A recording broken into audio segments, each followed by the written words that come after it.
Doctora Cristina, ¿cómo está? Buenas ¿Qué tardes. tal? Buenas tardes, Maylin.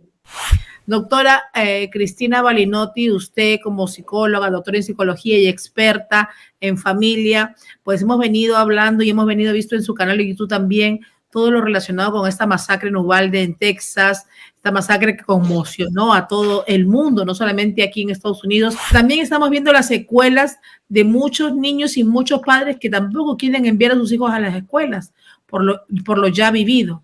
¿No, doctora? Sí, exactamente. Hay una gran ansiedad general que se ha disparado en las familias, en la sociedad, ¿no? Nuestras comunidades, debido a este hecho terrible. Por otro lado, un hecho reiterado. Hemos tenido en mucho tiempo ya muchas masacres de esta categoría. Tú sabes que Estados Unidos es el país por excelencia. Es decir, no hay otro país en donde ocurran asesinatos masivos de esta magnitud, con esta frecuencia, y debemos preguntarnos por qué.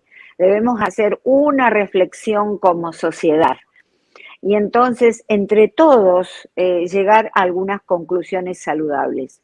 Lo que tú mencionabas, bueno, algunos padres están muy alarmados, otros no tanto. Debemos ponernos en el término medio y analizar cómo es la dinámica de nuestra familia.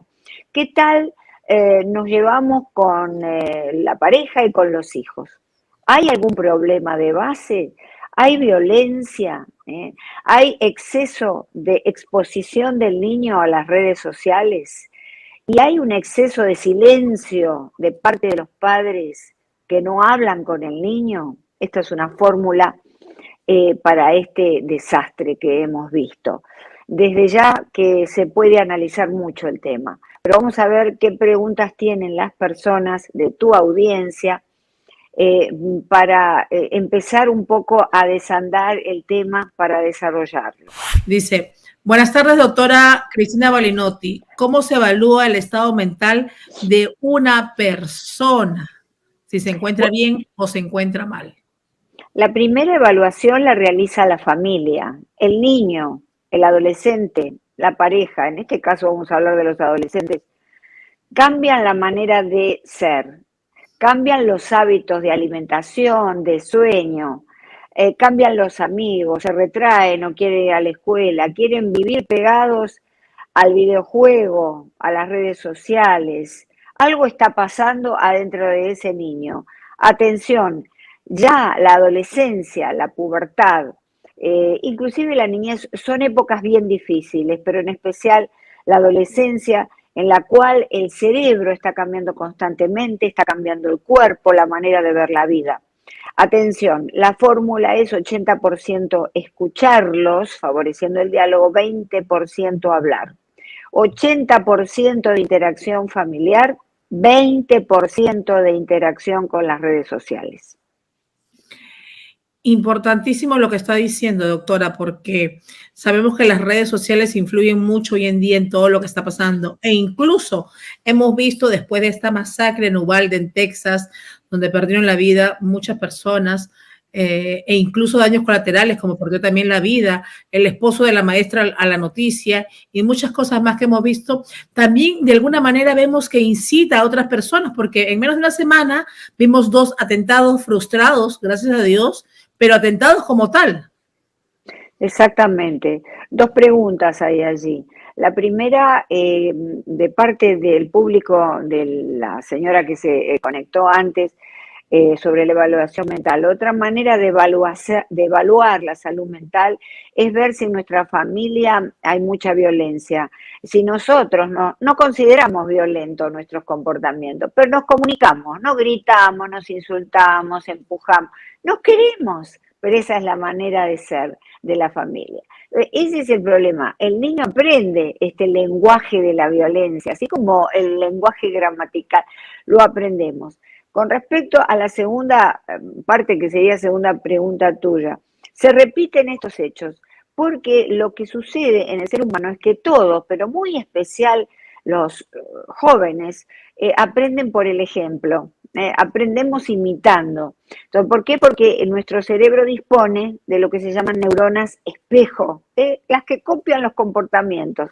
Lo que importante que es tener cuidado porque en la educación ellos van a copiar si nosotros gritamos, si somos violentos, si los tratamos mal, van a copiar la incomunicación, van a copiar todos nuestros comportamientos, pero también atención, van a copiar los comportamientos de la sociedad, lo que ven hacer a sus amigos, lo que ven hacer en la televisión. Poca exposición a la televisión también. 80% exposición a juegos, a lecturas en familia, de nuevo 20% la televisión, los medios, porque no podemos sacarlos de este mundo en el que estamos viviendo.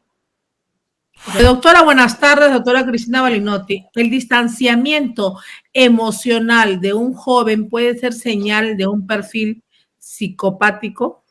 Por supuesto. Bueno, atención con esa palabra, psicopático, no podemos arriesgar. Vamos a aclarar esto. El distanciamiento siempre es un síntoma de que algo no está bien a nivel psicológico, ¿verdad? Este joven, el joven de Ubalde, era un joven aislado, además de tener un trastorno, supuestamente podemos especular de trastorno de personalidad antisocial. ¿Qué son estos chicos o sociópatas que están criados en la violencia? Y también en la violencia de la indiferencia, porque los padres no están con él, han sido drogadictos, el chico tiene una vida perdida. Pero atención, ese chico tiene que tener una predisposición también biológica, un ADN, digamos, ¿verdad?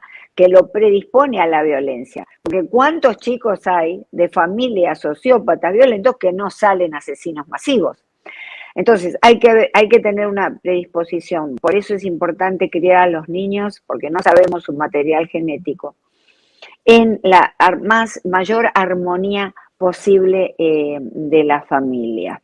Dice, doctora Eliani Batista, nosotros como padres, ¿cuáles son los consejos que nos daría si notamos que nuestros hijos tienen algún problema mental?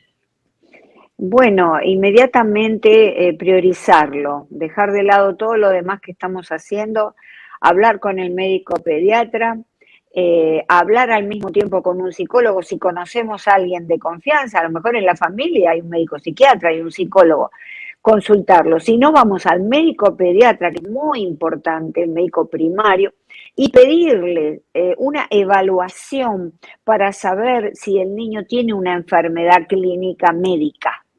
Esto es muy importante.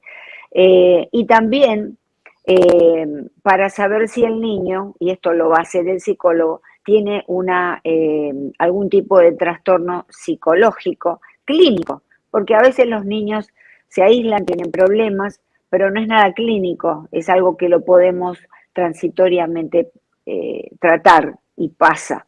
Doctora, buenas tardes. ¿Son los trastornos mentales un tipo de discapacidad intelectual o daño cerebral? No, discapacidad mental, no, lo que puede haber en el trastorno mental es una discapacidad emocional. Y sabemos que cuando somos o tenemos un problema en nuestras emociones, los chicos rinden mal. Por ejemplo, chicos muy inteligentes van a la escuela y se sacan malas notas. ¿Por qué? Porque tienen ese problema, digamos, que no es intelectual, tienen un IQ, un nivel intelectual normal, sin embargo, no pueden, digamos, estudiar. Eso es muy importante. Tenemos que evaluar con el médico pediatra y dependiendo de los síntomas, si hay algún problema a nivel neurológico, ¿verdad?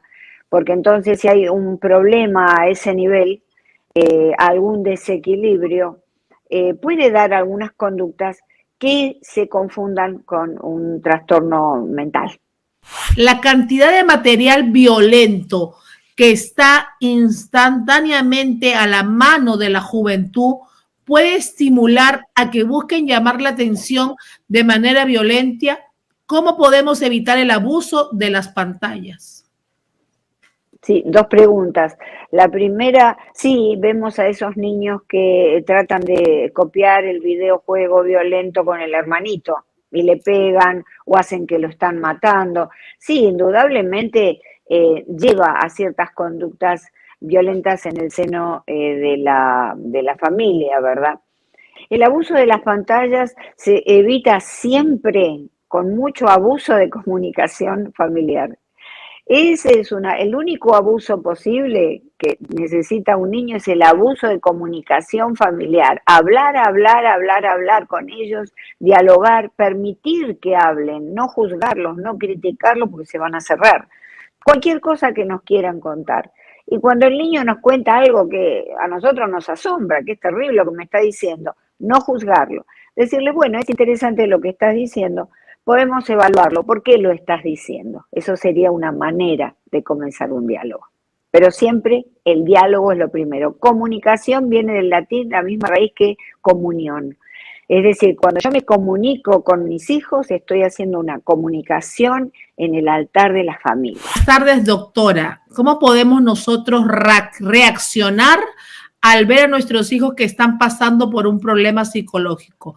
¿Cuál sería la manera más adecuada, ya que a veces nos toma por sorpresa? Bueno, siempre tenemos que estar preparados para las sorpresas que vengan de parte de los hijos, de la pareja, en la vida. No podemos ser cándidos, tenemos que estar alertas, pero no ansiosos, ¿verdad? Porque nuestros niños pueden de alguna manera comenzar a dar señales y señales claras de que algo está pasando. De modo que es muy importante de nuevo observarlos a los niños, estar presente en todo momento, a ver qué es lo que está pasando. Los padres somos de alguna manera como GPS, ¿no es cierto? Somos estos satélites que están en torno a los chicos para poder evaluar cómo están día a día. ¿Pero por qué? Esto quiere decir que uno va a ser un controlador, el padre helicóptero, la madre helicóptero que se habla ahora. No, a los niños hay que observarlos. Dejemos, por favor, de estas tonterías de que uno no tiene que estar controlando al niño en torno a él. Hay que estar, porque están creciendo y tenemos que saber. Lógicamente, ¿cómo lo podemos hacer? Manejando nuestras emociones, nuestra ansiedad. A ver, si estamos muy ansiosos, no le vamos a hablar. Vemos que algo está pasando y nos sorprende, entonces tenemos que respirar hasta 10 y acercarse al niño. ¿Qué es lo que te está pasando? Estoy notando que tal conducta es distinta a la conducta que tenías antes. Siempre tratando de hablar y vamos a ver que él se calma cuando nosotros estamos calmos. Dice, doctora Cristina Balinotti, ¿de qué manera abordar este tema con los niños que vieron este episodio desagradable para que sientan seguridad nuevamente de ir a la escuela? Bueno, es muy importante aclararles que con papá y mamá vas a estar seguro siempre. Papá y mamá van a supervisar las actividades del colegio, las nuevas normas que se tomen. Si el niño está muy traumatizado, habría que cambiarlo de colegio, porque de alguna manera, si no, no vamos a poder ingresar en él, porque va a estar con una gran ansiedad y no se va a querer comunicar. Pero eso sí, ya sea si sigue en el colegio, como si lo cambian, ir en familia y tener la seguridad, visitar ese colegio, de que las cosas cambiaron, si fue el colegio donde ocurrió, o la escuela donde ocurrió el hecho, o si es otro colegio, pero todo en familia. Papá y mamá van a intervenir, van a ir a hablar con la maestra, con el director, vamos a tratar de buscar una escuela que sea más segura. Es decir, el niño se siente más seguro y se cura más rápido que nosotros. Sí tiene ese sostén familiar. Dice aquí más preguntas. Doctora, doctora, ¿qué toman en cuenta ustedes como psicólogos para diagnosticar esquizofrenia? Bueno, es interesante la pregunta, por cuanto hay muchos episodios de violencia llevados a cabo por esquizofrénicos, ¿verdad? Desde ya que hay muchas baterías de test que se pueden hacer, la esquizofrenia, recordemos que es la principal de la psicosis. Si vamos a desmontar las palabras, esquizo quiere decir dividido y frenia mente, es la mente dividida, por eso es la mente que está psicótica. La psicosis quiere decir la persona que vive fuera de la realidad y dentro de su cabeza, donde ha construido una realidad alternativa. Hay tratamientos con fármacos, hay tratamientos con, por supuesto, por la palabra, hay tratamientos en conjunto con la familia, pero va a depender, por supuesto, del caso del que se trate. Hay que tener una buena consulta, hacer un buen registro de lo que cuenta la persona y desde ya trabajar o derivarlo a un médico psiquiatra, porque los psiquiatras que son médicos son los que pueden medicar. Esto, ya estamos en el ámbito de la enfermedad mental, no es un trastorno de personalidad la esquizofrenia. Lo que es un trastorno de personalidad es la personalidad esquizotípica y la personalidad esquizoide, que se parece a la esquizofrenia, pero no es la esquizofrenia, que es enfermedad mental. Dice, doctora Barinotti, ¿la esquizofrenia es hereditaria? Sí, generalmente siempre hay un índice de herencia, sí. Si, por ejemplo, ha habido esquizofrénicos en la familia o con otra clase de enfermedades mentales, tenemos que estar un poquitito más alerta, sí.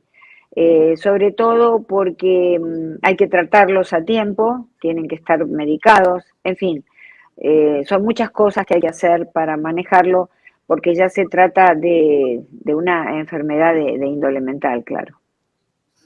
Dice, doctora, ¿en algún momento podemos desarrollar un estado mental por alguna situación que se pase, como este caso que sucedió de la masacre en Texas? ¿Los niños que presenciaron tendrán algún estado mental distinto? Bueno, el niño que estuvo muy cerca de la escena de este crimen masivo, sin duda tiene una cicatriz, porque todo trauma provoca una cicatriz en la mente y todo acto de violencia tiende a transformar el cerebro del niño. Pero como en este caso es nada más que una violencia transitoria, es un trauma. Y vamos a ver cómo sobrevive y cómo lo ayudamos al niño a sobrevivir este trauma. No hagamos, por favor, oídos sordos a esto que le puede estar sucediendo. Si no puede dormir, si está muy ansioso y no quiere ir a la escuela. Lo primero que tenemos que hacer es ir al médico pediatra o al psicólogo. Tenemos que estar allí en conjunto para una evaluación total del niño. Sí, desde ya puede realmente provocar algún tipo de problemas en la mente de los niños más vulnerables, los que han estado muy cerca, como el caso de esa niñita que tuvo que, para salvar su vida, ponerse sangre en su cuerpito para hacerse la muerta. Increíble, ¿no? Increíble lo que puede atravesarse por ese momento. Es un caso de muchísima frustración, tanto para los familiares como para los niños que asisten a ese colegio. Aunque el señor esté muerto, aún así queda la duda en muchas personas. Y queda también la psicosis de no querer mandar a sus hijos a las escuelas por miedo y fobia. ¿Qué nos puede decir al respecto, doctora? Bueno, no sé si hablar de psicosis o de fobia, pero sí de una gran ansiedad que cancela y que evita nuestra movilidad, ir a la escuela, hacer cosas, podemos quedar como paralizados de alguna manera. Las fobias son generalmente, bueno, tienen que ver con antecedentes en la infancia para dispararse. Puede ser que alguien que ha tenido una escena de violencia en la infancia dispare una fobia ahora a determinados lugares, como pueden ser las escuelas. Pero no cualquiera hace una fobia.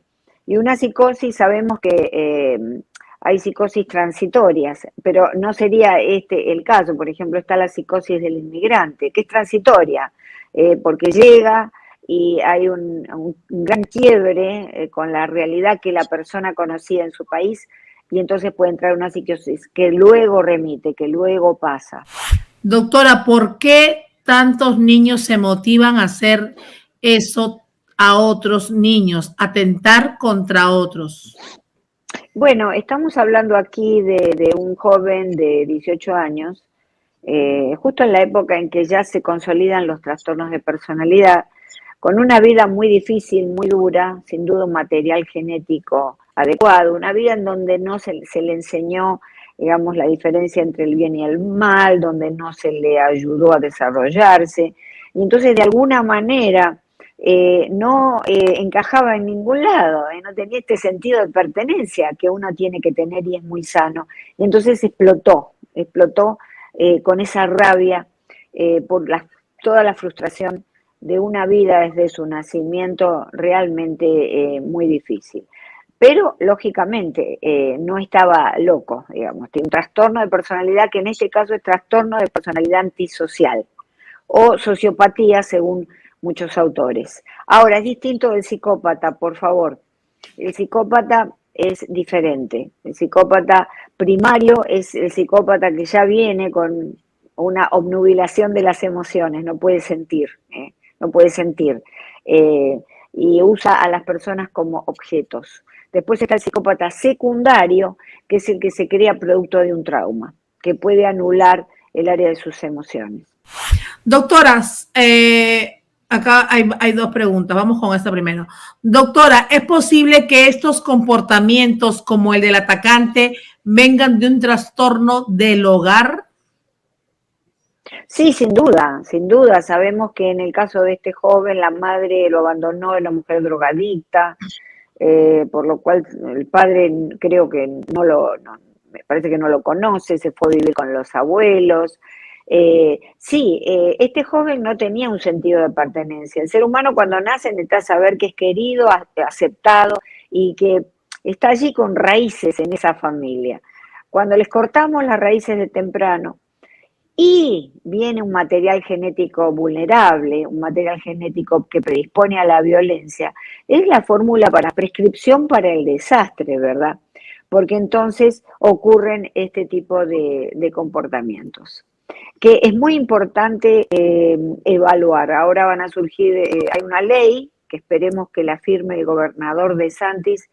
Son dos leyes, una de seguridad en las escuelas y la otra de salud mental, evaluación de la salud mental en las escuelas para los niños. Okay. Dentro de las escuelas es lo que obviamente se está planeando, ¿no?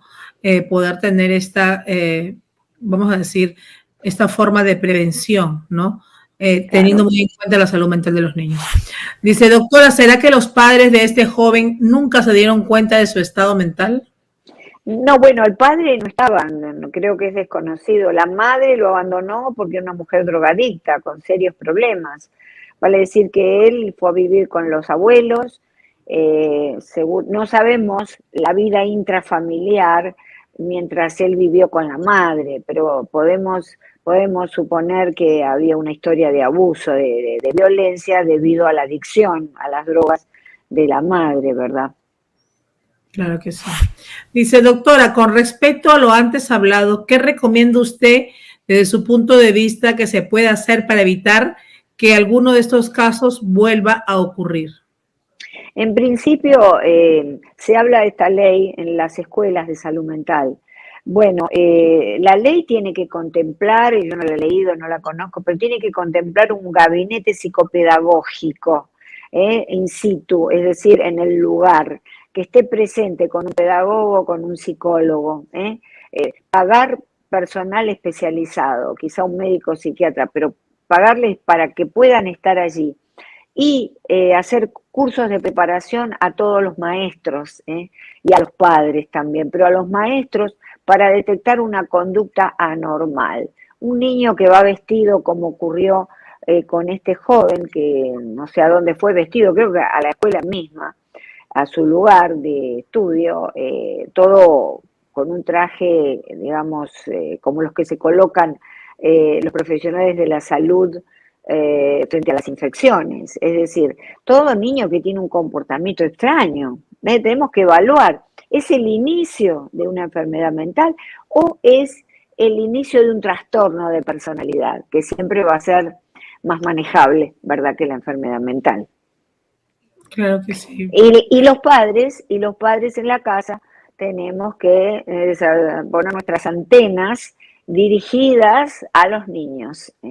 Por favor, es importante ganar dinero, todos lo sabemos, pero al mismo tiempo el esfuerzo de hablar a la noche con el niño, de verificar sus redes sociales, los padres podemos y los que no saben tienen que aprender, limitar las horas que está con su computadora. Todo comienza en casa, doctora, de alguna manera, ¿no?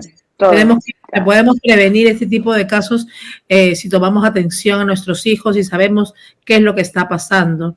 Porque volvemos al tema, no es normal que un niño de 18 años llegue a su casa con 2 metralletas y nadie se dé cuenta de que las tiene, ¿no? O bueno, exacto.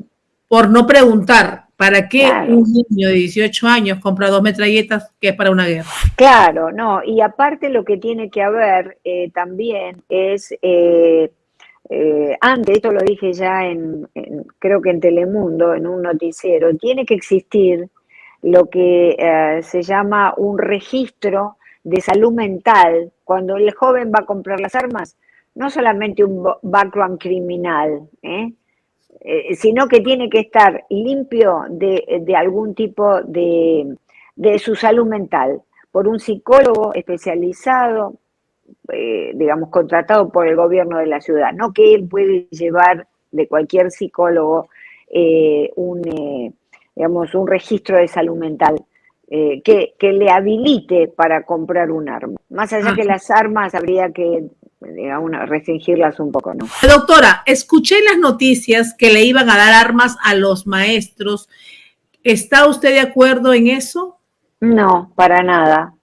No, la mejor arma que le podemos dar a un maestro es la formación, el conocimiento de la situación y el conocimiento de los alumnos. Que el maestro esté motivado para entrar a la clase, no solamente a dar la orden del día, para dar la materia del día, el tema del día, sino motivado para mirar, para observar el cambio en sus alumnos.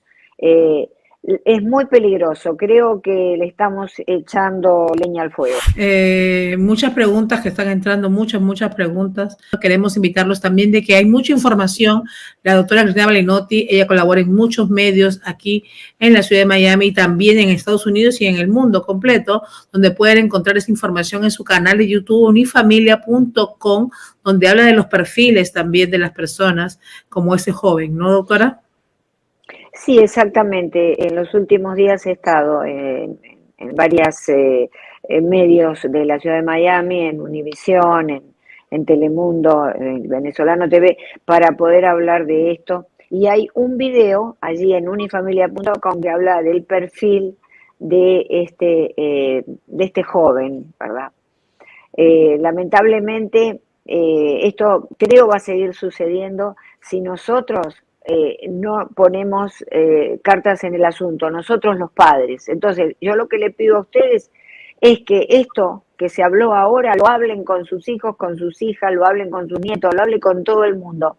Vamos a poner la tarea comunitaria que es tan importante, para no dejar la escuela por un lado, la familia por otro, no hacemos nada. Vamos a unirnos. Doctora, como siempre, muchas gracias por su tiempo, gracias por toda la información que nos da y también, sobre todo, para darnos el manual para los padres, ¿no? Que a veces no saben cómo actuar frente hasta estas situaciones. Sí, exactamente. Es muy importante y sobre todo empezar a conocer las diferencias para saber cuándo hay una enfermedad mental, cuándo hay un trastorno de personalidad, habría que profundizar mucho porque nosotros los padres estamos muy informados a través de los medios y las redes sociales, pero no estamos formados. La formación humanística de los padres, la formación psicológica de los padres es muy importante para salir adelante, tomar la sartén por el mango, como decimos en Argentina, y tratar de realmente ayudar de verdad a solucionar este tema, por lo menos a disminuir estos casos. Claro que sí, doctora. Doctora, muchas gracias por estar esta tarde con nosotros, que tenga un excelente fin de semana. Gracias por su colaboración y quiero invitar a todas las personas a que vayan al canal de la doctora Cristina Balinotti, se suscriban y activen la campanita unifamilia.com. Muchas gracias.